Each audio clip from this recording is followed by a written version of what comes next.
I'm watching U.S. Navy assets scrambling out of Bahrain as we speak, and you need to understand something. This isn't a drill, and it's not just another headline. At 4:17 Universal Time Coordinated today, the Pentagon confirmed the sudden departure of the USS Abraham Lincoln Carrier Strike Group from its station in the Persian Gulf, moving into a high-readiness posture that we haven't seen in this theater for over a decade.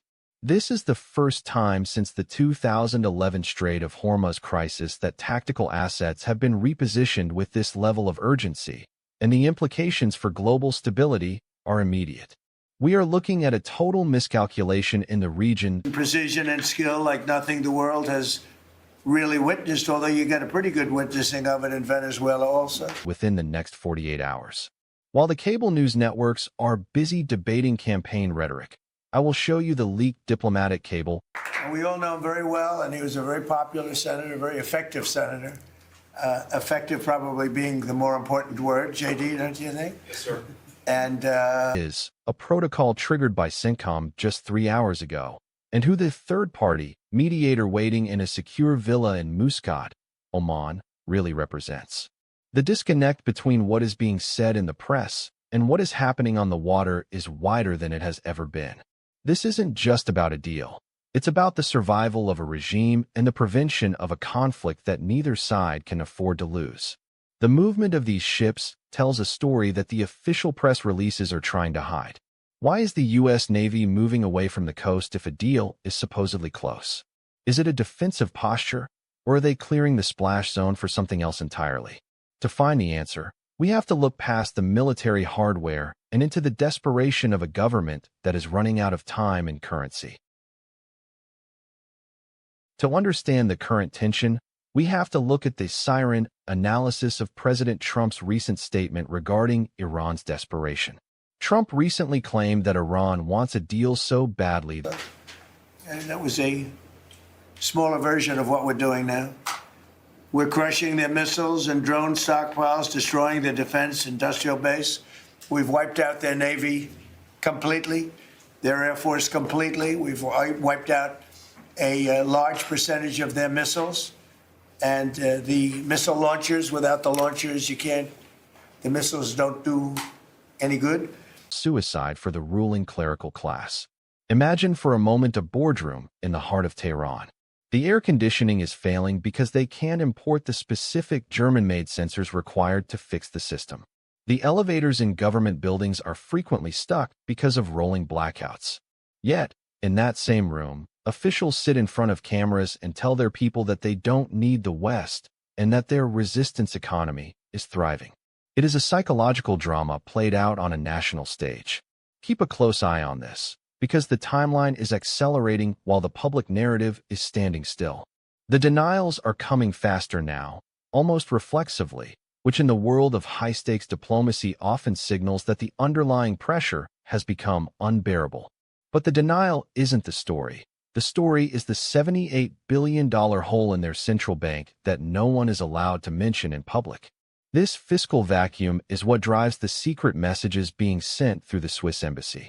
To understand why they are lying, we have to look at the hyperinflation tripwire that just snapped, threatening to turn a manageable economic crisis into a full-scale domestic collapse. The data coming out of the Iranian markets over the last 72 hours represents a systemic organ failure of a national economy. The Montreal exchange rate has shattered the 650,000 to USD floor, which was previously considered the red line for social stability. This isn't just a number on a screen. It translates to a real-world inflation rate exceeding 55% on basic goods like flour, cooking oil, and medicine. When a currency loses value at this speed, the velocity of money creates a vacuum that sucks the life out of every small business and household. But the pressure isn't just coming from the currency markets. The structural paralysis of being severed from the SWIFT banking network has left an estimated $120 billion in Iranian oil assets frozen in foreign banks, primarily in South Korea, Iraq, and India. They can see the money on the ledger, but they cannot touch it to pay for the imports their people need to survive. This is the SWIFT ghost, the presence of wealth that cannot be utilized. Some analysts pointed to the Petro-Yuan bypass as a potential lifeline, but that lifeline is currently failing. China, knowing that Iran has no other buyers, is demanding a 30% discount on Iranian crude oil. Furthermore, Beijing is insisting that these payments be made in non-convertible yuan, which can only be spent on Chinese goods. And still, you have an amazing family that were here yesterday in the Oval, sworn in. His family's amazing, so thank you very much. We're now on day 41 of the disgraceful Democrat shutdown. Total loss of economic sovereignty. This economic battlefield is why the U.S. Navy knows the real fight isn't just about missiles. It's about the total exhaustion of the Iranian state's ability to function. But while the people starve and the currency evaporates, a civil war is brewing inside the corridors of power in Tehran, pitting the men with the guns against the men with the ledgers. Inside the power structure on one side, you have the war profiteers within the IRGC, the Islamic Revolutionary Guard Corps. For these generals, sanctions aren't just a burden, they are a business model. The IRGC controls a shadow economy worth an estimated $40 billion, built on smuggling monopolies, black market fuel sales, and the control of every major port in the country. To them, a deal with the United States is a direct threat to their empire. If the borders open and legitimate trade returns, their monopoly on the black market vanishes overnight. Peace, in this context, is a financial disaster. On the other side, you have the technocrats and the foreign ministry. These are the officials who see the internal data. They know that the national power grid is 3 months away from a total collapse because of a lack of maintenance and parts. They see the 70% poverty rate as a precursor to a revolution that no amount of secret police can suppress. These are the individuals who are, as Trump suggested, begging for a deal through backchannels. They are trying to save the state, while the IRGC is trying to save its profits. This leaves the supreme leader in an impossible dilemma, acting as the ultimate arbiter between a military that wants perpetual conflict to justify its existence and a cabinet that sees the writing on the wall. The loudest denials of talks aren't actually aimed at Washington. They're aimed at the IRGC generals who would lose everything if the sanctions were lifted. Stop what you're doing and look at the map of IRGC-controlled ports. These are the locations where the real no is coming from, because these are the locations that will be the first to lose their value in a normalized economy. While these two factions fight for the soul of Iran, 38 generals in D.C. are preparing for the fallout of a decision that hasn't been made yet. There is a profound institutional betrayal happening within the halls of the Pentagon, and it centers on a group of 38 high-ranking officers who are currently at odds with the White House over the direction of this conflict. While the public narrative focuses on diplomacy, leaked internal documents reveal a sharp rift regarding pre-emptive strikes on Iranian nuclear facilities. These documents suggest that the denials we hear from Tehran are actually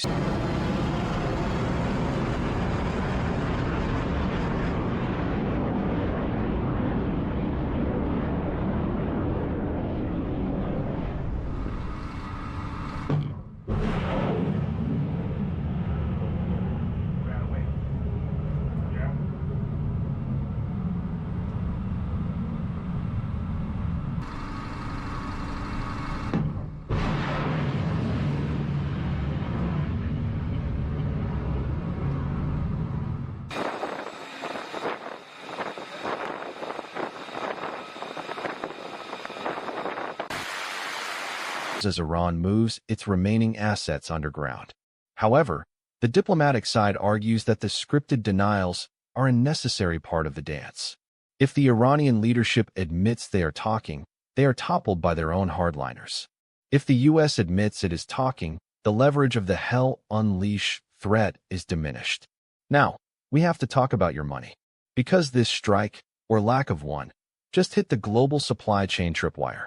The uncertainty is already baked into the futures market. What happens when the third-party mediator in Oman pulls out because the two sides can't even agree on a seating chart? We're about to find out. Are you still operating on the assumptions of the old world, where treaties were signed on lawn? Or are you ready for the numerical chaos of the new one, where deals are made in the dark while the world watches the fire. To find the truth, we have to look at the Oman Backchannel, a literal physical location in a quiet coastal suburb of Muscat where the denied talks are actually happening. This is where Option 9 comes into play. Option 9 is a specific de-escalation framework that the mainstream media is largely ignoring because it's perceived as too technical or too boring for the nightly news. It isn't a grand peace treaty. It is a series of non-action agreements. For example, Iran agrees not to enrich uranium past a certain percentage for 30 days in exchange for the quiet release of specific frozen funds for humanitarian purchases. It is a transactional, incremental approach designed to prevent a total blow-up. Why the denial then? Because in the world of geopolitical investing, precision and skill like nothing the world has really witnessed, although you get a pretty good witnessing of it in Venezuela also. Negotiations have reached a sensitive stage where any public leak could ruin the progress. The mainstream press is focused on the fire and the rhetoric. We all know him very well, and he was a very popular senator, very effective senator. Effective probably being the more important word, JD, don't you think? Yes, sir. And is something they are actively trying to bury. The truth isn't in what they say. It's in where they are moving their gold. Iran has been repatriating physical gold reserves from various shadow accounts at an unprecedented rate over the last 2 weeks. You don't move gold like that unless you are preparing for a total reset of your financial system, either through a deal or through the total isolation of a war economy. We have arrived at the intersection of the IRGC internal rift, the Petro-Yuan failure, and the validity of the claim that Iran wants a deal so badly. When you synthesize these data points, the verdict becomes clear. A deal is not just a preference for Tehran, it is an existential necessity. The Rial's total evaporation has stripped the regime of its ability to buy the loyalty of the merchant class and even some elements of the security forces. However, the path to that deal will likely be the most dangerous 90 days in modern history. We are in a period where both sides must look their strongest, right? And that was a smaller version of what we're doing now. We're crushing their missiles and drone stockpiles, destroying their defense industrial base. We've wiped out their Navy completely, their Air Force completely. We've wiped out a large percentage of their missiles. And the missile launchers, without the launchers, the missiles don't do any good. Even a good deal can trigger a violent reaction from the hardline factions in Tehran who feel betrayed. We are moving into a phase where the rhetoric will get louder, the denials will get more aggressive, and the risks will reach a peak. How is this story being covered where you live? Are you seeing the same imminent war headlines, or is there a discussion about the economic collapse driving these secret talks? Which of these scenarios do you consider most likely? A sudden, televised deal that shocks the world, or a slow, grinding collapse that leads to a regional power vacuum? Are you already seeing the effects of this tension in your own costs, perhaps at the pump or in the volatility of your investments? The lights are flickering in Tehran. The only question is, who's holding the switch? We'll continue tracking this situation. See you in the next update. The transition from speculative friction to structural realignment is rarely televised with honesty. While the pundits focus on the aesthetics of the conflict, the smoke plumes, and the shouting matches, the real shift is occurring in the logistical undercurrents of the Persian Gulf. To understand the gravity of the Bahrain repositioning, we have to look past the diplomatic obfuscation. Effective probably being the more important word, JD, don't you think? Yes, sir. And we wish you a lot of luck. Thank you. I think you do fantastically well. Congratulations. A simple geographical lever. But in the current climate, it has become a theater of calculated brinkmanship. When we see those vessels shifting toward the Arabian Sea, we aren't just seeing a military maneuver. We are witnessing a strategic pivot designed to bypass the very trap Tehran has spent decades perfecting. The hardliners within the Islamic Revolutionary Guard Corps, IRGC, are currently operating under a doctrine of ideological entrenchment. To them, any bilateral accord, no matter how economically vital, is viewed as a form of sovereign erosion. While the central bank in Tehran is frantically trying to stabilize a currency in freefall, the paramilitary factions are looking for a flashpoint to reset the narrative. They need the Great Satan to remain the villain because their entire internal power structure relies on a state of perpetual geopolitical stasis. The contrast is jarring. On one hand, you have a population navigating a precarious fiscal landscape where the price of basic poultry has become a barometer for national stability.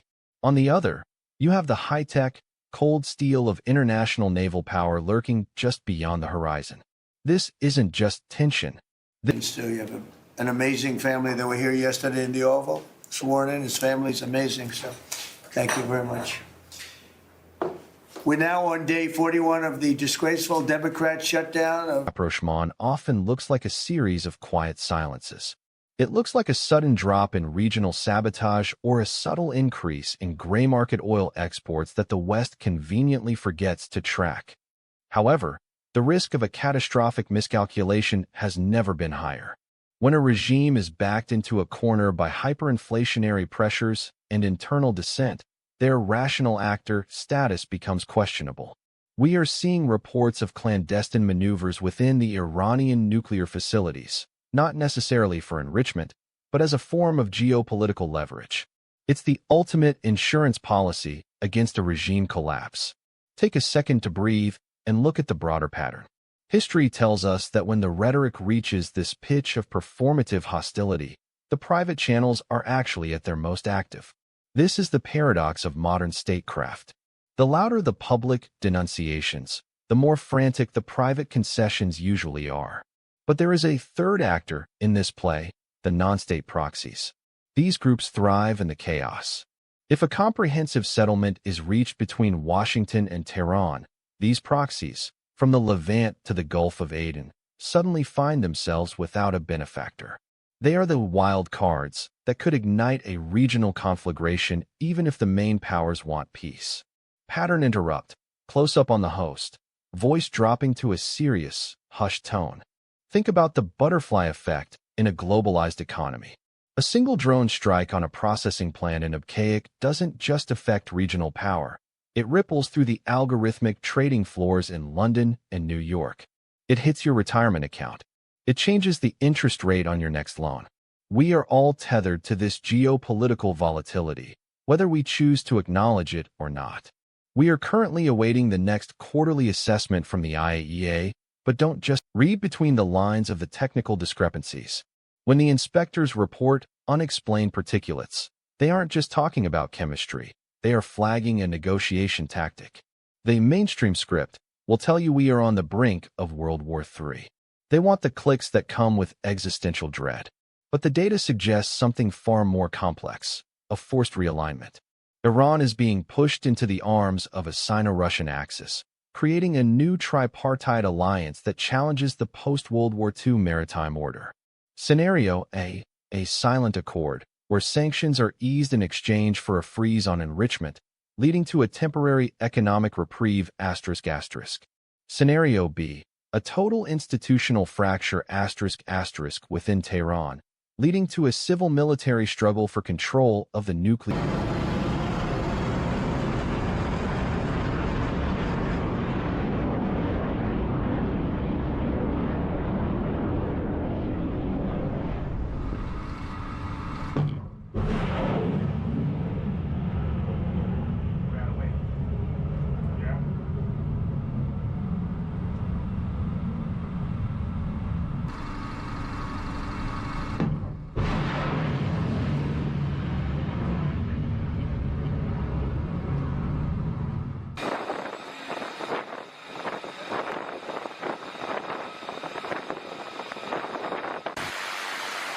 The macroeconomic indicators and stop letting the headline industrial complex dictate your emotional state.